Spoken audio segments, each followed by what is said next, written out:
Too many days in the darkness. Welcome to Prevention is Cure, brought to you by PREKURE.com, the podcast which brings you the latest in science and practice and challenging mainstream medicine and finding new and exciting ways of having a happier and healthy life. This series is looking specifically at mental health. We've become really concerned about the lack of translation of what science knows into what medicine does. In most societies, including the one I live in, 1 in 5 of us will have a serious mental health problem at some stage. The infrastructure, the practice, the gap between treatment and best practice is massive. This podcast series aims to do something about it. Prevention is Cure. I'm your host, Professor Grant Schofield. In this episode, I talk with PREKURE Health Coach and substance misuse and addictions expert, Lisa Burch. I think one of the more powerful things here is Lisa's story around her own battle with alcohol over many decades, and the thought patterns and how people, if you haven't been in this situation, think, what they think the options are, the hopelessness of it, but then the learnings, especially around neuroplasticity and dopamine and the pathways there and the balance and that sort of seesaw effect, that are just powerful and interesting ideas that lead to powerful and interesting tools. And more than anything, hope. If you've got an addiction or been misusing substances, or you're working with someone who has, really enjoy this. I think the story is powerful, it's personal, it's real. You're dealing with a health coach who's really on top of the latest work in this area. Too many days in the darkness without a glimpse of the light. Running tired and broken and scared, but I swear I'll never give up the fight. Okay, welcome to the Prevention is Cure podcast. And today I'm with Lisa Burch. Hi, Lisa. Hi, Grant. Now, it's great to have you here. We want to talk about a few things, but really, you're a health coach. You've done your training with PREKURE, but really what you've decided to specialise in, because you've got a long experience in it, I guess, both lived in and understanding the therapeutic aspects is substance use and addictions. So let's just get a bit of a feel for let's go for the front story first. So what are you doing at the moment? Okay, so at the moment, I am a health coach. I've got a private practice. I work with people mainly online. My specialty is working with women who are drinking more alcohol than they would like to drink. Yep. And I also own a pub, which is probably slightly bizarre. Right, but part of the owning pub is part of the backstory part of this, right? Yeah, it is. And you got interested in health coaching and that angle and the alcohol and addictions part because?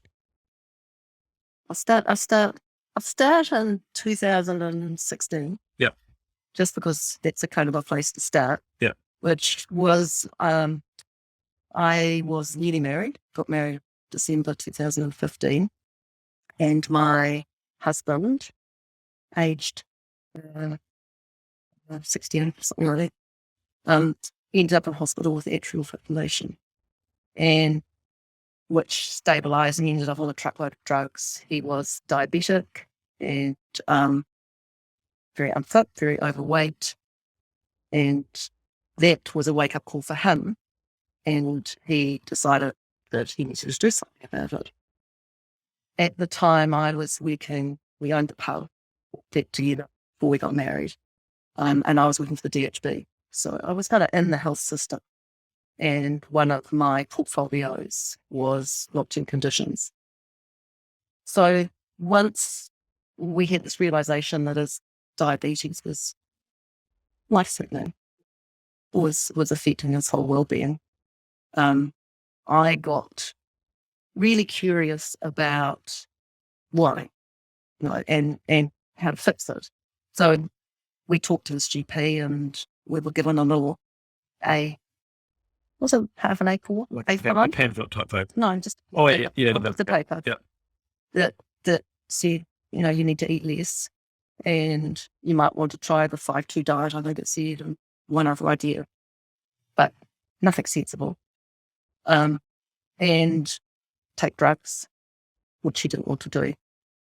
I just got online, basically, and stumbled upon an online program, which I purchased, which happened to be a low carb and general wellness program. And he lost 20 kgs, I think, Wow. quite quickly, and reversed his diabetes completely, and was a lot healthier. And for me, that was mind-boggling, because it was in the health system. I was purchasing health services for the population. I knew how many people had diabetes and pre-diabetes. Right. So you were doing stuff specifically in the area that your husband had. Yeah. So I've been sitting at board meetings where, the talk was just around medication and game plan, frankly, around, it's slightly off fault, sorry, but around targets. So at that point, there was a target around HbA1c being less than something. And I had sat with the PHO and seen lists of patients, and they had all these patients highlighted who were the ones who had the HbA1c just slightly over, because they were amenable to change. And I would... Oh, I see. It's an easy way of meeting the target, because you were 71 and they needed you to be under 70. So target those guys. Let's forget about the ones with 104. Exactly. And I looked at the list, and there were a lot of Maori and a lot of young people, and they had no measurement, because they hadn't been anywhere near the GP, or it was 5 years old. But even some of them who had HbA1cs kind of off the radar, hugely high, absolutely damaging. Some of them hadn't been seen for 5 years. But all the effort was on meeting the target. Right. Meeting the target, missing the point completely. So that was the beginning, I guess, of my wake-up call in terms of the health system, not being a health system. The health system just be sick care system. Yeah. And that year, what happened? What happened that year was, shortly after that, my mother died, and my husband's daughter died, tragically, young. And life got really stressful. The pub was hard. It was, we had a lot of staff issues. It's not an easy business. Obsessed, I think it was a good idea. Ignorance, I suppose. And then my father died the next year, and I was drinking a lot. How I cope with life was basically drown everything in copious amounts of alcohol. And as a sort of avoidance of thinking about it strategy, or just that's what you did? both. It was partly just habit.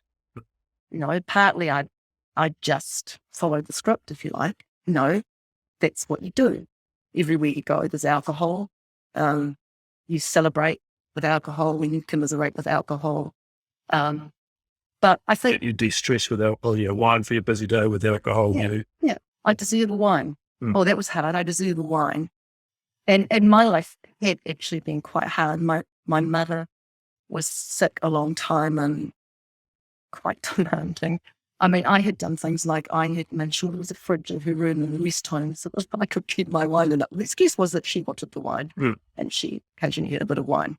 But yeah, so basically the wine was just bigger and bigger in my life. It was what I felt I needed to cope with everything. But I had two states. One was emotionally numb, and the other was I was blowing the top.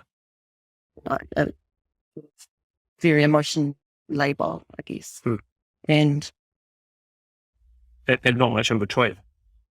yeah, in between was the hangover. Right. Actually, Yeah. it was waking up at 3:00 in the morning and hating myself, feeling dreadful. Think, what have I done? What did I say? What did I do? Just horror. I'd get out of bed at 6:30 in the morning and know I had to go to work. My way of basically getting myself to work was to go for a run. It was like actually that shock to my system seemed to be. Into sort of being mostly sober and good to go. Yeah. Okay. So I'd go for a run, and I decided that high intensity interval training was the best. Yep. That was because the bizarre thing was, I'd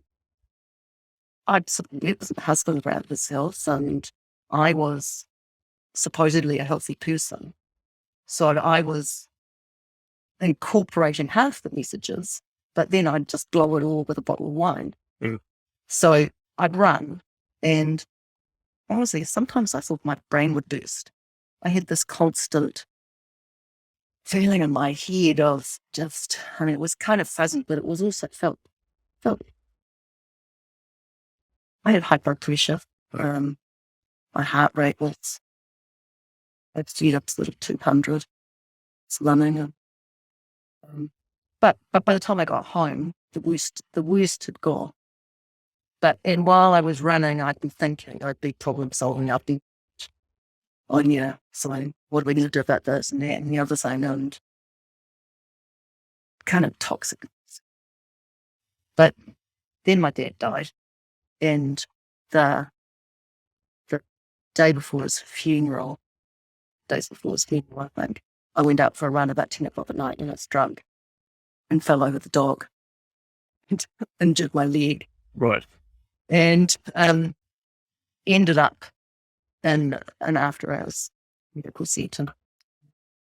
See whether my leg was broken. I think I got a synovitis or something. I can't remember.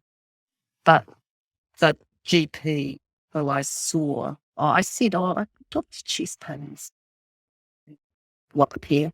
And that's well, get it all off my chest. And she got really worried and said, had heart problems. I said, no, I'm sure when I run, I'm good. I'm fit. I'm no problem with my heart. I think it's probably heartburn. And she asked the question, she drinking, which despite having a growing list of health issues, no one's really, because that's the other thing about the health system. They have this drinking question, and they're supposed to provide brief interventions because theoretically that works. Yeah. And they get funded to do that. Someone counts the numbers of brief interventions that have been given. But actually of 2 or 3 years before this, I had the brief intervention, and I was asked how much I drank, and I said, well, I think I've probably drank more than I should. What am I going to do about it? Yeah. Tonight. Yeah, this is not what this doctor said. They said, what are you drinking? What did you reply? So I said, yeah, and I actually, because my sister was with me, she just arrived from UK on a plane. She had pneumonia. So we went together. And for some reason, because she was there, I thought I needed to be honest. So which I wouldn't do. And I said, I drink a lot. So she sent a report to my GP, who happens to work addiction centre. So the next time I went to my GP, I got, she basically said to me, you're an alcoholic. Whoa. Bit off. No, I'm not. She said, well, you're a high-functioning alcoholic, but you're an alcoholic. And I said to her, right, okay. So what am I going to do about that? Because A, I work pub, and B, I work as a commissioner in the health service, and there is no way I'm going to any treatment service in the state it's been. And no, so what am I going to do? And she said, well, I could refer you to Wellington and do that. And she did try and do that, but he'd actually retired. So nothing happened. Yep. The story. So, but in a way, I think because I had the label, I couldn't ignore it anymore. You know, I kind of, it shocked me out of denial. Did you tell your husband?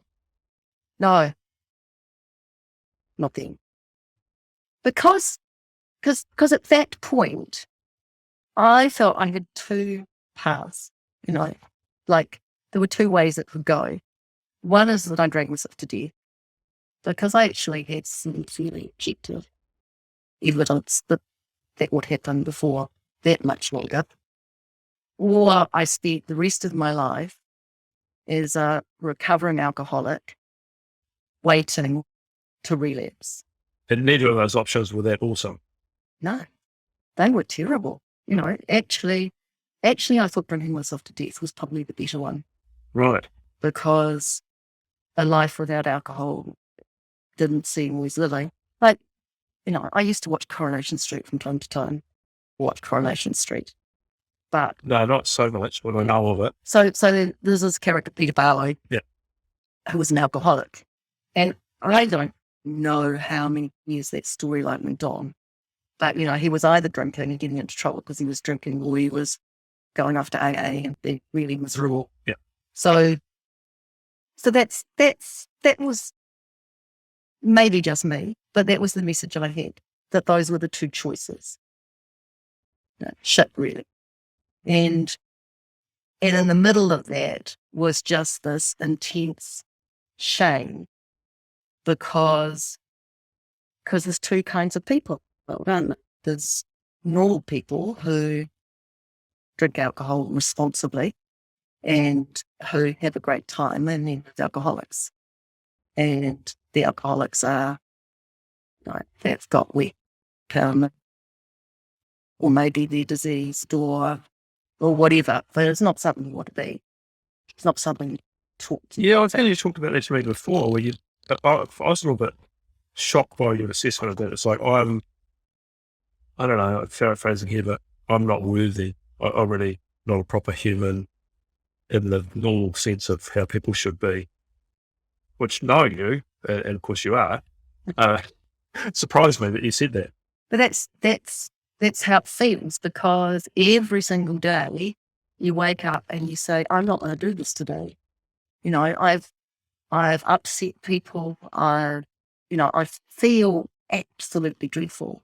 You know, I'm not functioning. I know my brain's not working. You know, my eyes aren't working. Everything was blurry.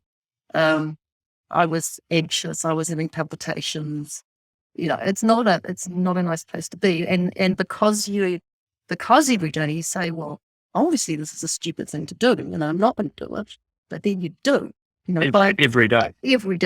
By 3 o'clock, you know, you get through the morning and you kind of slowly get back to feeling human, and you start to get productive, and, you know, everything's pretty good. And then, you know, for me, it was around 3 o'clock where it was just a bit like a switch where I just forget that that's what I was going to do and that's what mattered to me. Actually, by that time, all it really mattered was getting my next dose. And I'd be thinking about, you know, where I was going to buy it.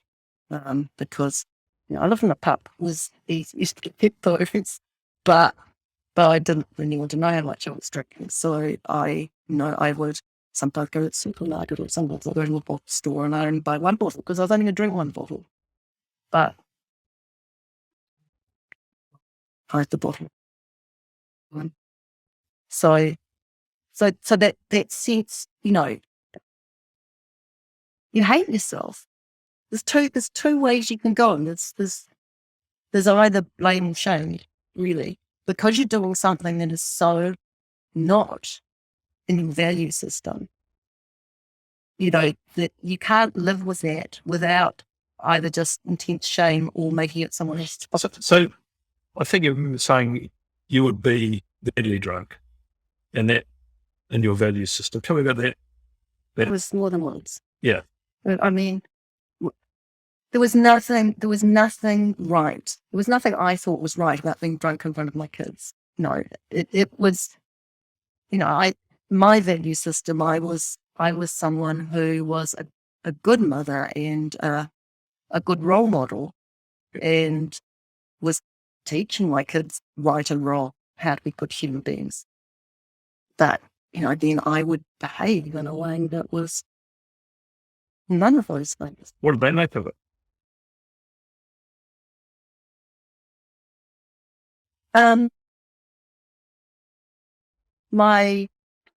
It's interesting. I was with both my kids in the car. They're both adults.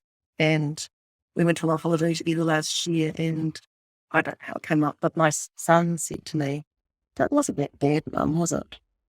And I said, "Oh, that's good. He didn't think it's that bad." So I said, I had my daughter ripped into me later, and she's, "Mum, it was terrible. It was really bad." Hmm. So somehow, maybe I just got worse. Yeah. There's 4 years between my kids. So maybe when he was growing up, I did him more under control. And he's always, I didn't notice, she's much more in tune with, I'm female and she's female. Yeah, right. Yeah. So how did this all fight? How did you start to resolve it? So once I got that shock of, you're an alcoholic, I had been, I wouldn't even, Lotta Dan had written her book, Mrs. D's Goings Out, sometime around about then, I think. I wouldn't read the book.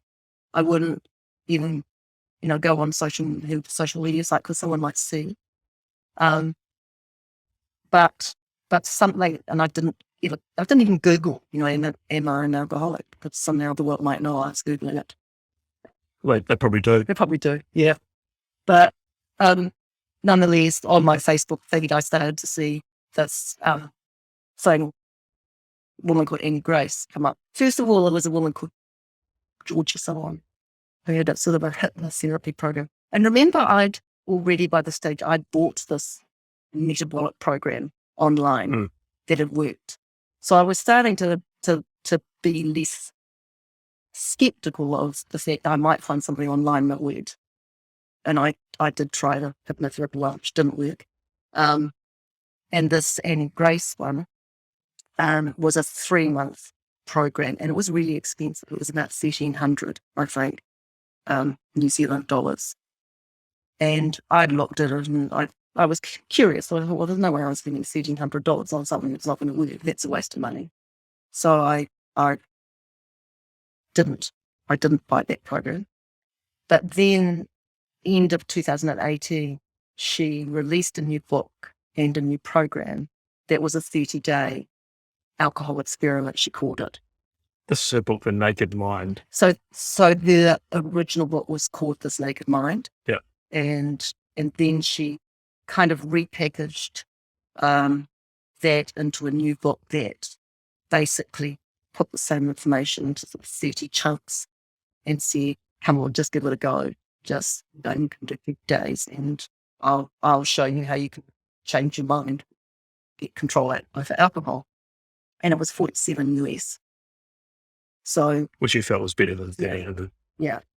And bear in mind that this is 18 months after I fell over the dog and ended up with a doctor. So there was quite a long period of time of, just being in misery, but not knowing what to do about it. So I figured the $47 was going to be okay. And I could afford that.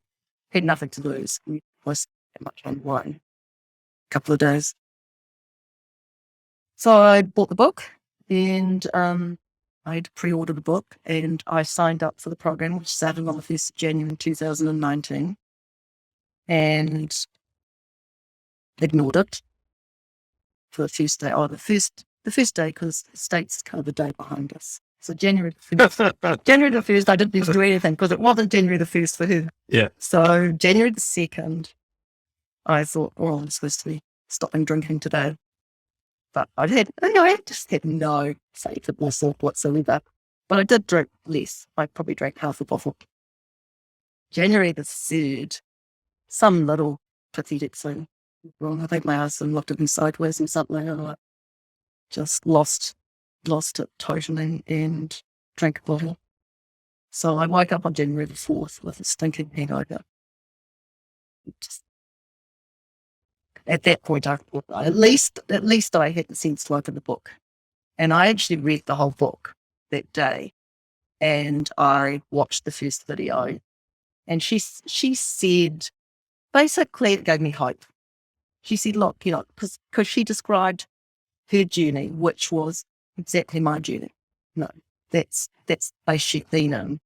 And she convinced me that her life was really better and richer, and that I had nothing to lose by losing alcohol, and that it could be done.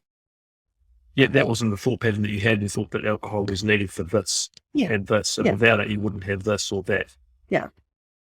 So it kind of caught me at that low end, and I thought, and it gave me hope. So basically a third path opened up. I had that dying or the miserable recovering alcoholic, and suddenly I had this little glimmer of hope that actually maybe there was another way. Maybe there's a life without alcohol that's all right, and I can do it. I can get it. And at that point, I just toughed it out for that first 24, 48 hours, as she suggested. And literally within days, with help. So there was a community, there was a Facebook group, and there were 2,000 people from all over the world who signed up to that. Was her first live alcohol experiment. Now she runs them every 2 months. And so that was another key for me. I felt anonymous. But supported. Yeah. There wasn't anyone I knew. It wasn't my initial rural community. This was Native Americans who cared what I did. But they were all people just like me. And they were intelligent people. Just people ended up in a situation. And where are you at the end of the month? So I did January the 4th, 2019 is the last day I had it. Not January the 3rd is the last day I drank alcohol. So by about day 5, I was just feeling like a different person. And it was tough. I had bad days, but certainly I knew I had gained enough that there was no way I was ever going to go back. That it was, life became progressively better. My health improved really, really fast. My resting heart rate dropped 10 towards something. Wow. Really dramatic.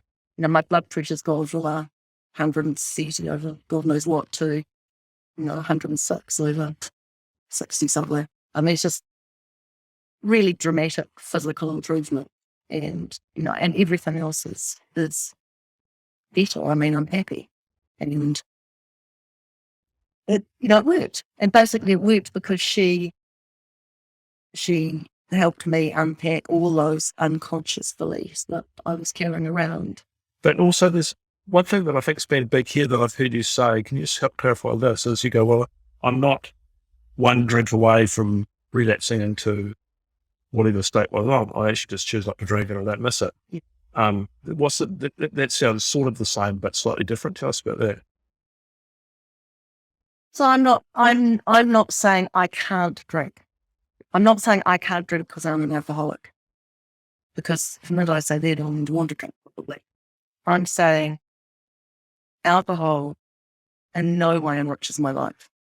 There's nothing it does that makes my life better. So today, well, for me, it's with a foreseeable future, but certainly today, I choose not to drink it. But it's my choice. It's not because I can't. It's not because I'm broken. It's because I don't want to. It's quite a different way of thinking about it, right? Yeah. And that's worked well. Yeah. So I have agency for that. Yeah.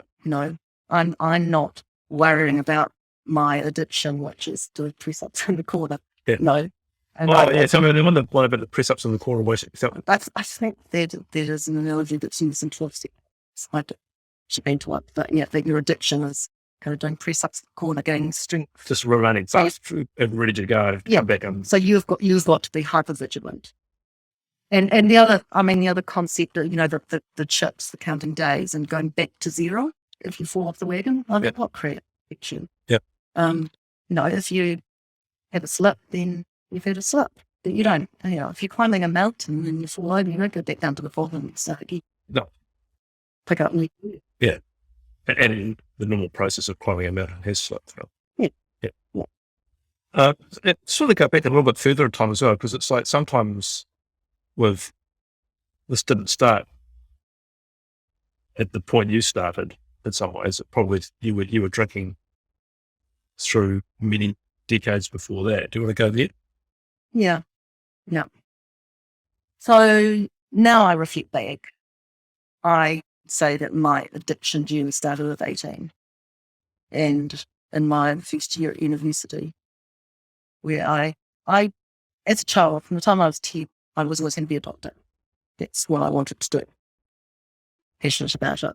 And I went down to Otago University and did a medical intermediate. And so didn't want to be a doctor. Yeah. For a variety of reasons. But I was intensely miserable and didn't have the resilience to deal with sort of being away from home, being apart from my codependent mother, being away from my boyfriend of 3 years, being in a hostel when I'm an introvert, and loss of my dream. I'd gone from someone who was going to be a doctor, which in my family was a big deal. Right? I'd been a high achiever at school. I was a diligent, good, well-behaved child. And I kind of didn't know who I was. And I just floundered around. And, if alcohol had been available then like it is now, I probably would have just found alcohol. But it wasn't. I hadn't really drunk very much at all. I did my one foray to the pub that year. I actually got arrested. I have a criminal record for underage drinking. Oh, you do? Yeah. So my problems with alcohol started then. But what I actually made a deliberate decision to try smoking because I've been really opposed to smoking. I'm losing smoke, but I said, well, I just don't know what to do with myself. I feel so awful. And I could buy cigarettes, and I discovered it made me feel so much better. So that started, I used nicotine basically to manage my emotions for years. So I was 18 when I started smoking. And I was still smoking when I had my first child. And felt terrible about it, but it wasn't as, he's now 33. It wasn't such a big thing that, knowledge about the dangers of smoking. When I first started, my first job was smoking at an office, at our desks. By the time I was pregnant with my second child, I think the understandings of the dangers of smoking in pregnancy were pretty well known, but I couldn't stop. And I tried really hard. And I talked to my GP about it, who actually said, oh, don't worry. She said, it doesn't kill me. And probably the stress of trying to stop will be worse for the baby and stop smoking. But I went to a couple of... But that wasn't true. Went to a couple of programs, but I the other thing that happened to me was I had a very beloved old dog, dead for years, and when I was pregnant with my second child, I shut him in the car in the middle of summer, forgot. I had to chase people as I go to town, and he died. And I was just absolutely devastated by that and felt really, really guilty. And that overlaid on top of the guilt I was feeling about the fact I was still smoking. I don't even think I was smoking much. Like, I think it was literally 1 or 2 cigarettes a day. I can't really remember. Mm. But I sat down and I just, through my tears, I said to myself, you've got to stop smoking now, because if anything happens to this baby, you'll never forgive yourself. And my baby still. And I'll never know whether the smoking contributed to that. When you felt that. I just felt like a criminal. You know, I'd murdered my dog and my baby. And that was that's just shit. It's shit time of life. But I picked myself up and got pregnant again quite quickly. My third child was born a bit later. And You'd stopped smoking by then. I tell you, the last day I had a cigarette was September the 22nd, 1991. Yeah. Day I discovered I was pregnant, yeah. So I didn't smoke, and I didn't drink when I was pregnant with her. Multivitamin was about the only substance I took. But then once she was born, it all just came back. No, I was still grieving. I had this new baby and quite a stressful life for a variety of reasons. And by then you could buy wine in a cardboard, box, and it's cheap, readily available, buy it at the supermarket. And I got into the habit of having a drink while I was cooking dinner, sort of 5 o'clock, dealing with scratchy kids, and it made it all easier. So that would have been, mid-90s. And it just slowly ratcheted up over the years. Do you feel that any of that trauma is part of what you were trying to deal with? Oh, absolutely. That's just why you brought it up. You think that's relevant? Yeah. Yeah. Yeah, because my inability to regulate myself without a substance, then, just took me, because I felt terrible about the fact I was smoking. It's that not being able to control yourself. From the time you're a toilet tramping, it's sort of having self-control is about being a functioning human being. So whatever it is that you're doing that you can't stop doing, eats away. So I guess let's shift now. Let's talk about now and what you know now that's different. And I think you more than anyone is talking more about the biology of this, the normalcy of it. And let's just talk about that. Why do you think addiction is a normal response? And why is it normal? What's the way out of it? Let's get into that stuff. It's pretty interesting. Sure. So I guess just taking one slight step back to sort of between then and now, is that juxtaposition of sort of the realization that diabetes was something that you could fix, and then the realization on top of that alcohol was something that you didn't need to take, you could fix. Yeah. Got me really, really curious. Yeah, they went lifelong illness. Yes, yeah. And that whole idea of empowerment and developing agency, and that was when I signed up to the PREKURE course, and I started training as a health coach. I also signed up with Anne Grace to, I'm certified as a coach with her. Yeah. And I'm currently doing a neuroscience course. So I said, really, really curious about the why, because if you know why, then you can fix it. Mm. So, yeah, I think for me, the the really key thing is around agency, and that your brain is plastic, which, I mean, I think I probably also believed you can't teach an dog new tricks, which was the belief not that long ago, that your brain, was kind of permanently wired as you grew up, and by the time you were 20 or so, that was it. And you couldn't really change it.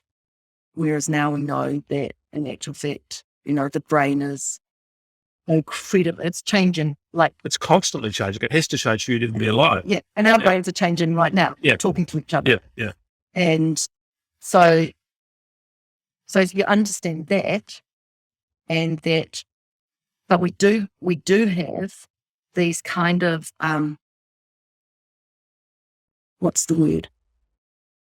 Hardwiring in terms of the things that will keep us alive. So, like, if we were just completely... You're not going to unwire your need to breathe. Yeah. Or be thirsty. Exactly. Yeah. At one level, you've got bits of your brain that are driving your body to breathe and your heart to beat, and that those basic functions that keep you alive. Your digestion keeps going. And then the next level, if you like, is that those things that are sort of instinctive. I don't know. I suppose it's what I should talk about that, but that are in that limbic system of your brain that make you want to do things. Like, so the reward circuit in the brain, which is the thing that basically is easily manipulated to drive an addiction. Right, and it needs to be able to be manipulated, because if it wasn't able to be manipulated, you couldn't function, because you need to cycle, depending on where you are, where you're living, your environment, into places that you need extra motivation to go and find food or a mate or whatever. You need extra reason to run away. Yeah. And when you've got the reward, then there needs to be some pleasurable experience, because that will drive home the probability of it happening again or not. Yeah. So that's what you're saying, right? Am I paraphrasing correctly? Yeah. So basically, this reward system in your brain makes you want something, and it's powered by the neurotransmitter dopamine predominantly. I mean, there's like this incredibly complex sort of dance or symphony of electrical and chemical signals going on in your brain all the time, but dopamine is the one that really makes you want to do something. And when they knocked out dopamine receptors in a mouse, I think it was, or a rat, like it literally didn't want to eat. Its motivation is gone. Yeah, you can put food in its mouth and it will chew it and swallow it, and they say it appears to enjoy it, and it's enjoying anything, but it wouldn't walk across the cage to get food, because it had no desire. No, we wouldn't breed. We would sit around. I mean, I guess the opposite to that very dopaminergic state is being completely blissed out in some drug. Well, I mean, that's essentially what's happening. You jam dopamine up so much with, say, methamphetamine, it's at its ceiling. It's not going any further. You're not desiring. There's nothing else that's going to motivate you at that moment. Yeah. Yeah. And so dopamine's really absolutely critical for drive and motivation. And it's also, so there's three main pathways, and one is this, just the wanting pathway in the striatum. And then it also has a pathway through to the motor cortex. And Parkinson's disease is related to dopamine deficits. And it also signals up to the frontal cortex. So that's the bit that makes you basically think about how you're going to get what you can, and communicate with other people and make a plan and all those things. So that's a really, really important system. But you get like these giant surges with drugs, and they they do interact with different parts of the brain depending on the substance, but they all share that basically a big rush, a flood of dopamine, so that you really, really want something. And Next it drives time you want to get that same outcome, it's pleasurable. Yeah. So you might have some sugary food, it might double your dopamine, I think. You might have some cigarettes, it might quadruple your dopamine. Yeah. And it's alcohol, yeah. methamphetamines, like 1,000 times. That's the one that. Yeah, that's right. So it's in that scale. Methamphetamine pretty much maxes the system out. And that's why it's so addictive, right? It pushes you here, you reach this peak, and then you want more. But something strange is happening here, right, about wanting more. The system is in adaptation. Yeah. Tell me about that. So it's a 1.2, because really how it works is by basically telling you that something's good. So if you're a caveman and you're a woman, probably a woman, because you're out gathering food, hunting or something, and you come across a patch of berries or something, there'll be a whole lot of things about that experience that help you find them again. So it's about laying down those pathways for something that has a high survival value. So broccoli tends not to work, for example. Yes, something with lots of calories probably does. And there's some interesting stuff around foraging behavior in terms of sugar and certain times of the year. But what happens when you stimulate those dopamine pathways too much is that you get a down regulation. So you get this they don't really, I don't think, completely understand, because slightly different stories. But I think there's two processes. One is that your brain down regulates your dopamine receptors. So it takes more and more and more of something to get the same effect. And also you tend to have other processes that counteract it, because your brain wants to stay at homeostasis. It can't be in that place all the time. Things need to be settled. Right. So let's say an example, like you ramp up your dopamine system and dopamine production 10, 100,000 fold, whatever. That's very pleasurable, that initial hit, but immediately there's a shift. So the same dose the next time won't achieve the same outcome. And when you go back, as you say, am I getting this right? You actually go back below normal. Yeah. So you actually feel is that what withdrawal is? Was that the Yeah, word? yeah. So you get a state where your brain adapts, so it sort of down regulates your hedonic threshold. Yeah. And basically you feel less pleasure in everything. And you've pumped up other stress hormones largely that have sort of counteracted that positive effect. So you get a sort of a tipping. Anna Lemke, has this seesaw analogy where, the more you sort of put pleasure, pump up the pleasure, the more your gremlins, as she calls them, Come back. Jump on the other side. And so over time you get that adjustment into. Right. So initially this is your feeling good, feeling normal, just being a human being. You start to over pump up your dopamine, and it responds by pushing your normal state back here. Yep. So now I don't feel very good. Yep. Now I'm more motivated to get back to normal. I think I'll do that by pursuing that substance again. And all you're doing, and I get people talk about this with tobacco, if I'm right, is that actually with a cigarette, all you're doing is getting back to the state of a normal non-smoker. Yeah. Yeah. Yeah. Like literally that withdrawal is those gremlins or those opponent processes, what you're going to call them, kind of making you feel terrible. So you want to do more of it just to deal with the withdrawal. So basically the pleasure you get is actually just stopping feeling shit from withdrawing. Yeah.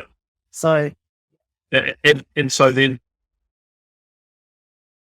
that's actually just a completely normal process for the brain to happen. This is how the dopamine system works. Yep. There's not something wrong with you, yet 100 people get a knee operation and 100 people get prescribed oxycodone and only 10 come out addicted. Why? So Shouldn't they all be addictive? yeah, well, they don't all get addicted. Yeah. So, I mean, there's a variety of reasons why people get addicted. There was a point I just can't quite remember what it was I was going to add. Well, one is part of the idea that, I mean, that the initial biology that you bring in, the plasticity of that system pertaining to you, your history, your brain, we're different, right?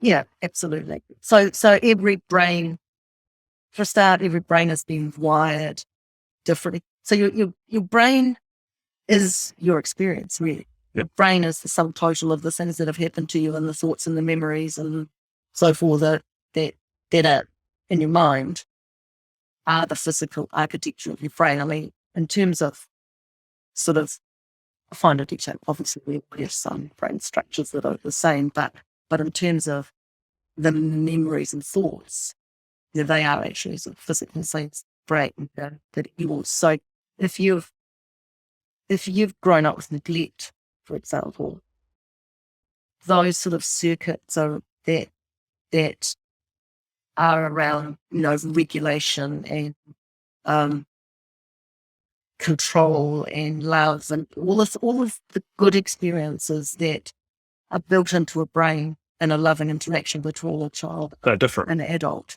Yeah. They'll be missing those and they'll have created coping strategies in some way.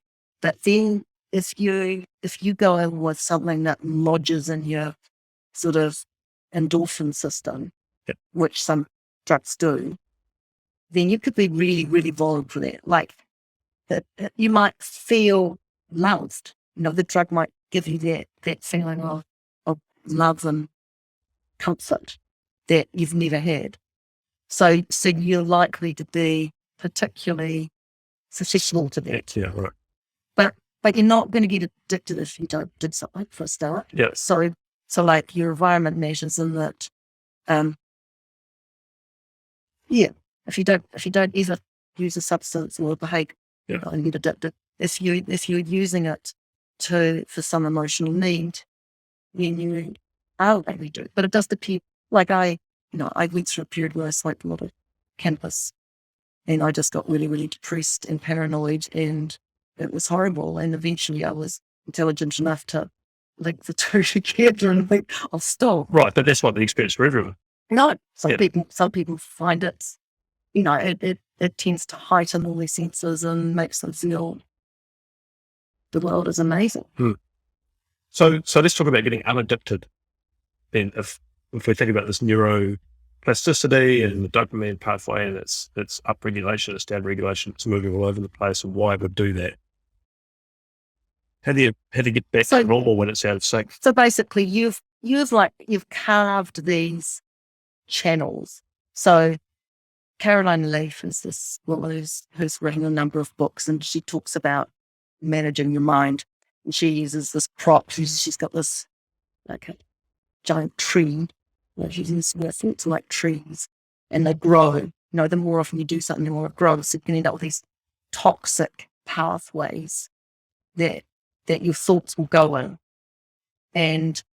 But basically, if you don't use a pathway, then it dies away. So you've got these big pathways in your brain. That's your default. They've been built up because your brain and body think you're doing something that's going to keep you alive. Actually, obviously, no, it's not. It's been kind of tricked. So it makes sense that it's been built. So your job is to basically, like an analogy might be, and I've heard someone use, if you go you're out this door of your house and you go to this place over here every day, 10 times a day, and over time you dig this, channel, you've got this pathway that eventually you can't even climb out of it. But actually you can just go out the back door and, and forge your way through the forest, and over time you'll create a new path.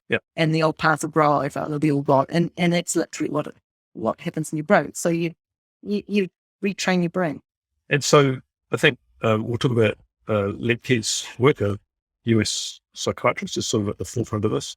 Yeah. I guess the three stages in addiction in the 20th century going into the 21st century, the first path was the one that you initially believed that this is sort of moral delinquency and that sort of lack of character and strength. That's really what spurred the US war on drugs that permeated through the rest of the world. Yeah. Yeah. Yes. So I mean, the history is really interesting. Yeah. I think before there was so much understanding of how the brain worked, that there was the feeling that the drug was the problem. Yeah. So, the drug is addictive.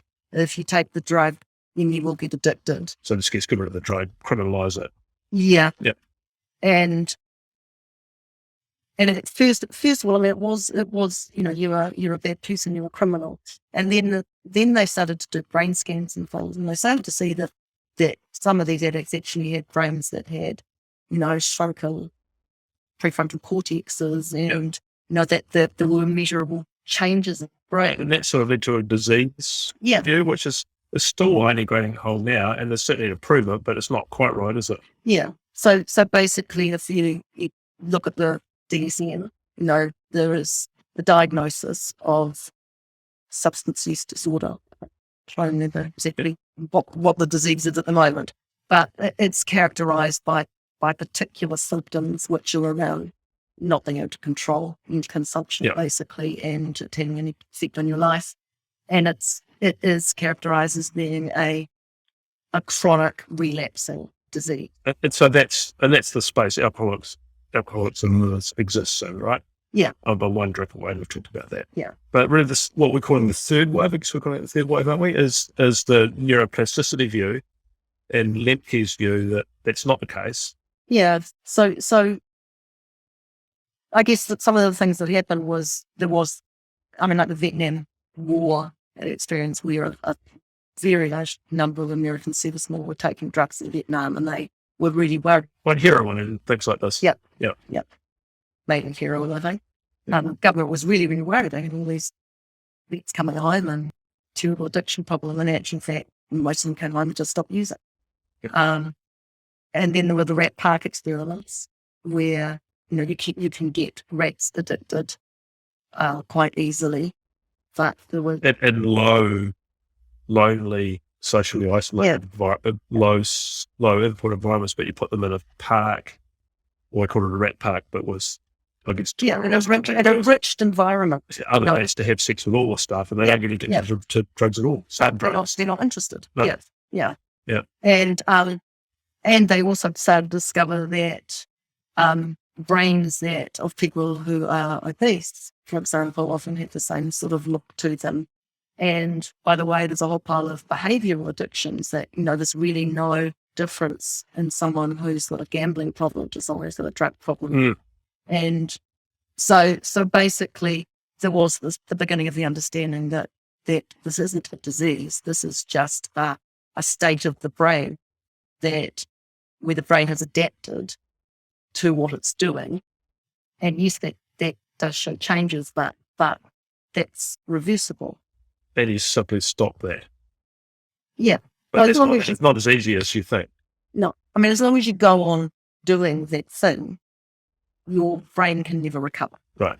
Really. I mean, it's because the problem is that you've got this cycle of it's not about unadapt if you stop drinking or smoking or whatever. No. So Lemke talks about her surprising finding with her clients that a large number of people will actually in therapy commit to trying abstinence for 30 days.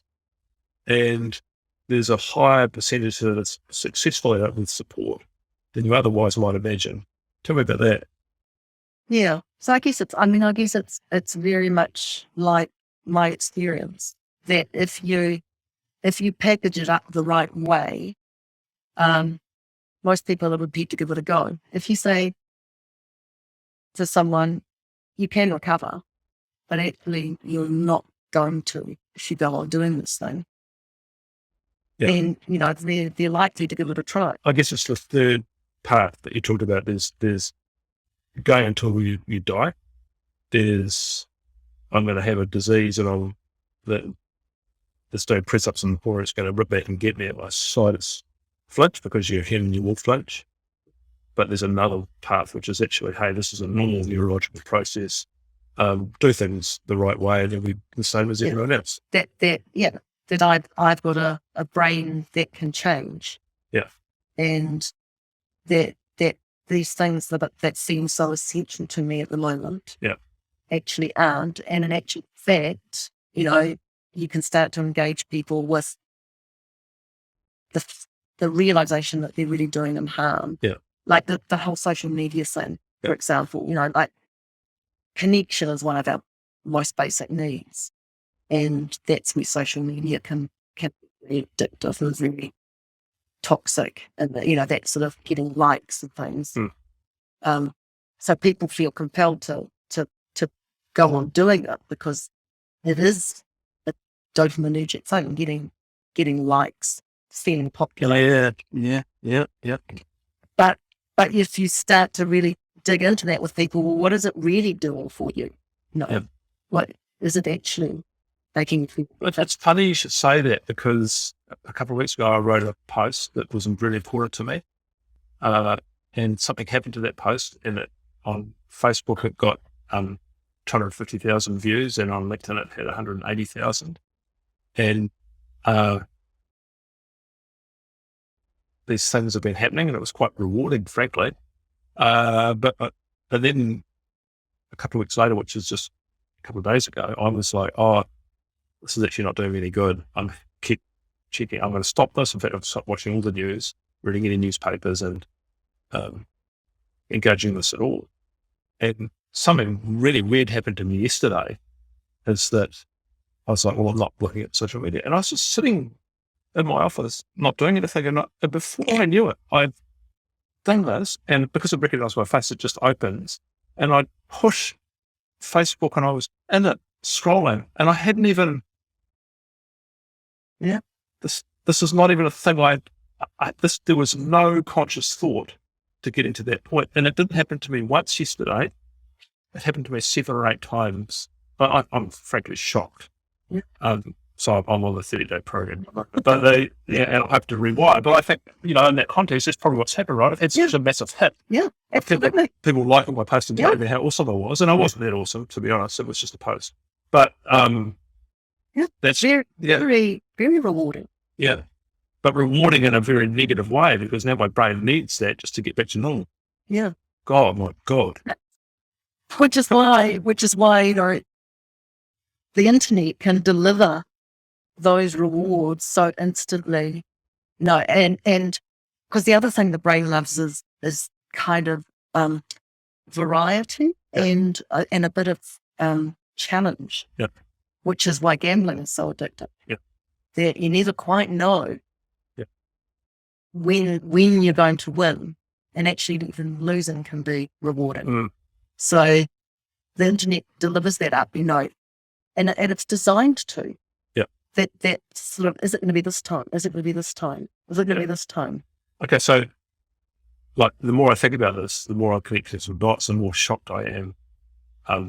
First of all, about myself, I guess it's normal neurology, but the fact that I could be on and in Facebook or Instagram before I'm not even consciously, that system's driving that behavior. I don't want to do it. I had no intention of it. In fact, I purposely at the start of the day said, I'm not doing this because it's not good for me and I'm feeling worse. So at least I was able to identify that, right? Yeah, because the stats around, I think, I can't remember the stats, but like a huge proportion of the population are on their phones with 10 minutes being awake. So hours a day. So what's a 12-year-old supposed to do? Exactly. Yeah. And sorry, I got to talk about porn. Sorry. Okay, let's talk about porn.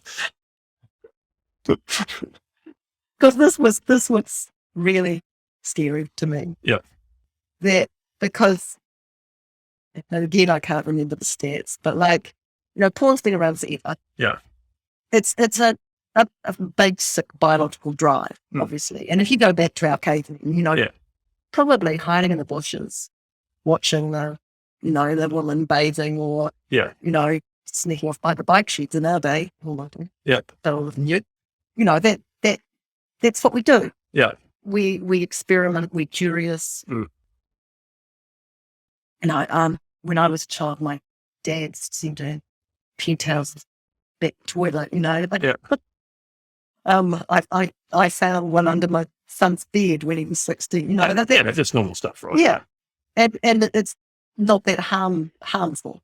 But now a huge percentage of it in traffic is sex related. And children are seeing it accidentally usually, but also they're curious. Yeah. And I can't remember who it was, if you give a penthouse to a kid and said, but just don't look at page 36 and 37, where would they go? Yeah. And the stuff they're seeing is... From memory, there's more than 2 pages right there. It's highly rewarding, but the same process happens. What rewards you today isn't going to reward you tomorrow. Yeah. So... because the dopamine's involved. So you're curious, it's a normal human response. You're going to look at it, it's dodging up because it's a normal human drive. Yeah. Same cycle will come back. You feel worse, you want more of it. Yeah. So what are you going to do? You've got to go to something more extreme. Yeah.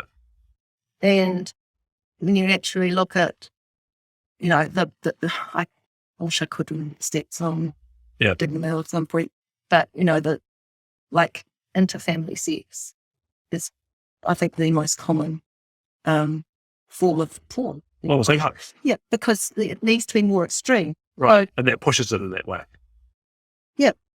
Yeah. So what works for you today, because masturbation's involved, usually, isn't going to work tomorrow. So you start. So dopamine goes up, it comes back worse, you need more. Yeah. Yeah. So I'm told, it's not an area of expertise, but I'm told, they'll be there with multiple tabs open and flicking from one to another, and things stop working. Yeah, they can't have a normal relationship because it's not extreme enough. No. And it makes perfect sense in that dopamine model. Yeah, it's a lot of sexual dysfunction that often gets medicated, and it's very, very common amongst particularly young people because they've rolled into it, and if they're on the internet, they're seeing it. Yeah, and why wouldn't you be? You're curious because it'd be weird if you didn't. Because you're an adolescent. Yeah. What do you think about all the time? Yeah. But you're seeing these gross, violent, perverted images all the time, and then you start to feel that whole shame cycle, and then you can't interact. Yeah, right. So we could understand that in exactly the same way we've talked about it. Yeah. And the internet can deliver it. It's the same as internet gaming. Yeah. Highly, highly rewarding. It's designed to be addictive. Yeah. They know exactly, how many times you should fail to keep you interested. Right. Yeah. So don't get your dopamine up. You eventually need to be gaming just to get back to normal. So parents out there, that's actually a good point, isn't it? Your kids are using gaming to get back to normal. Yeah. Ouch. And they might be awake all night doing it. Yeah. They right, which is just taking as much as they can to try and get it back to normal. Yeah, and there's no out there. Yeah.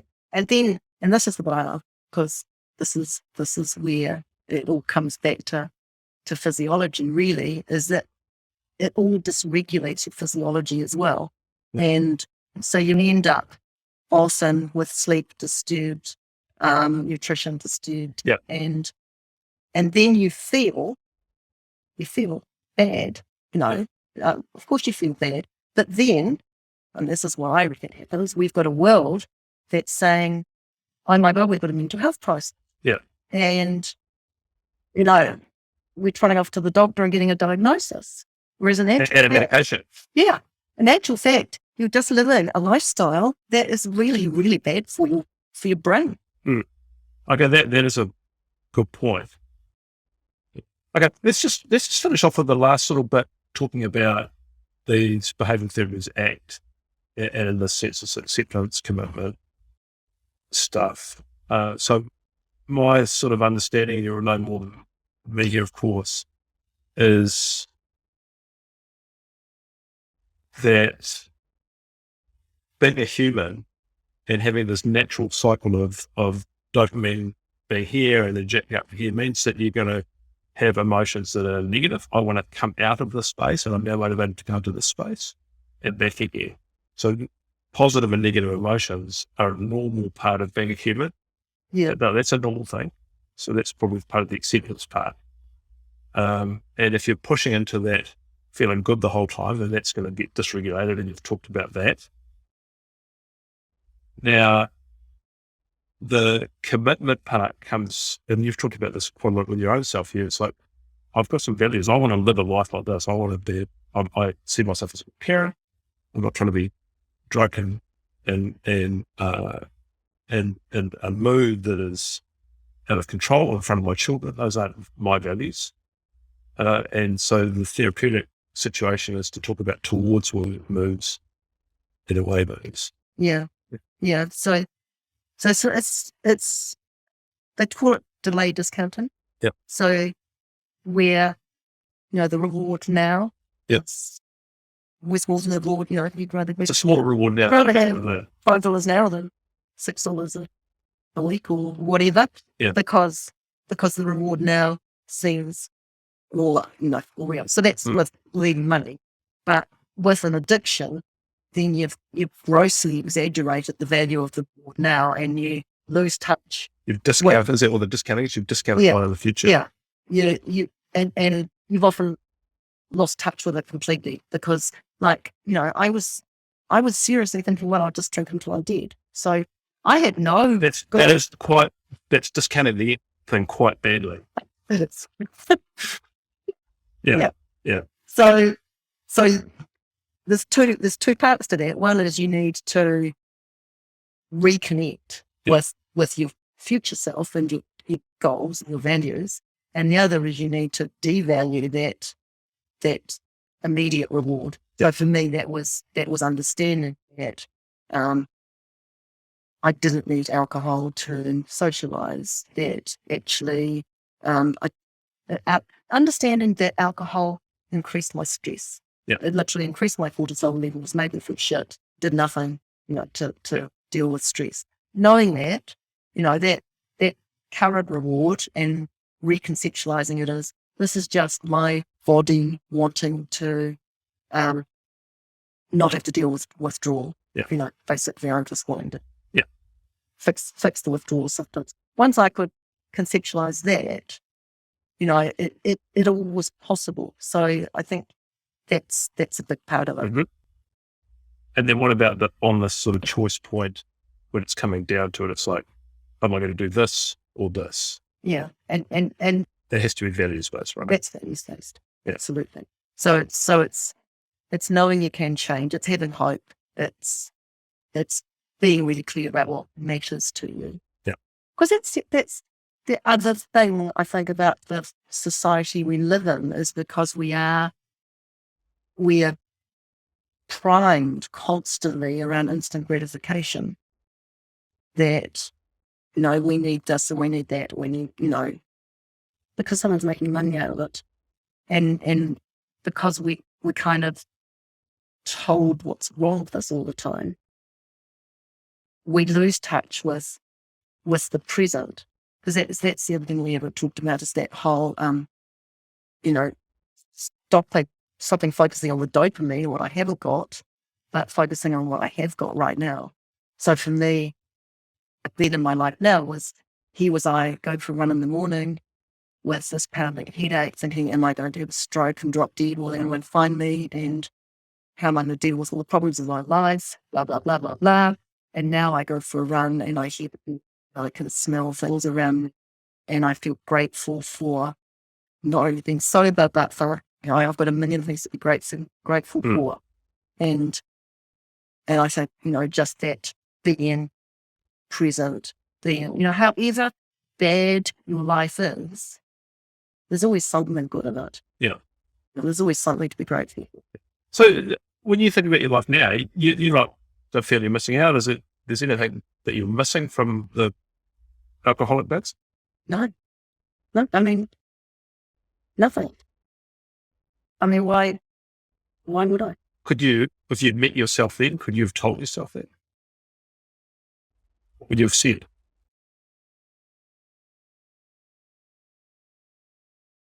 I know, I like to think that I would have listened. And I think, You know, what would you have said? I might have just said, you're mad. Of course I can't. But, No, but not the you. What would you say to the old self? to the old self. What would your message be to the you? God's sake. No. But was that going to work really? What was a constructive message to you? I just, you can change. No, I think literally it doesn't have to be like this. Yeah. And it's not that hard.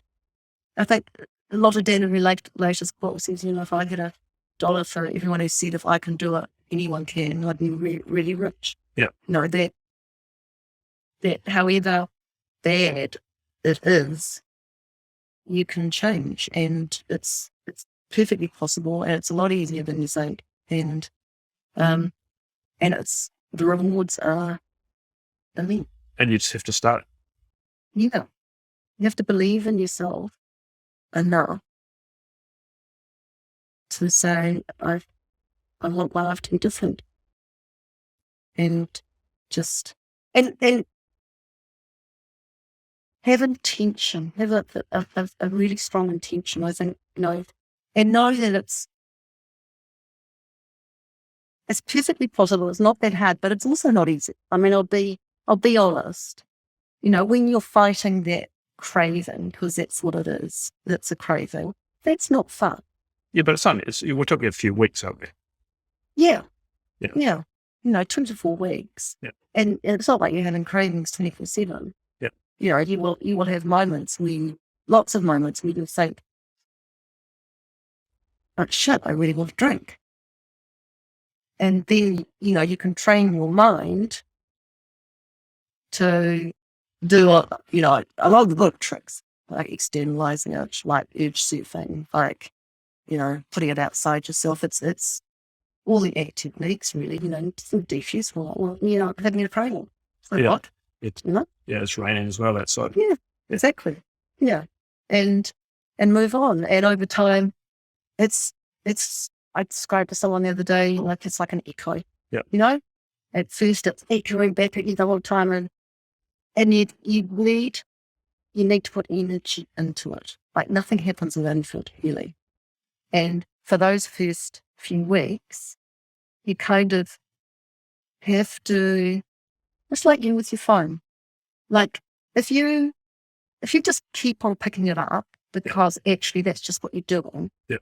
But you don't really care that much. No, I don't actually care at all, particularly, but it seems to drive me. I'm still curious what's on my media at the moment. Like in a motivating way, which is weird, right? Yeah. Hopefully that it parts. Is that it parts, right? Yeah, it does. But you've got to put the effort. You've got to care enough. You've got to care. You don't want to be that person who's constantly on their phone worrying what other people are thinking and saying about you. Yeah.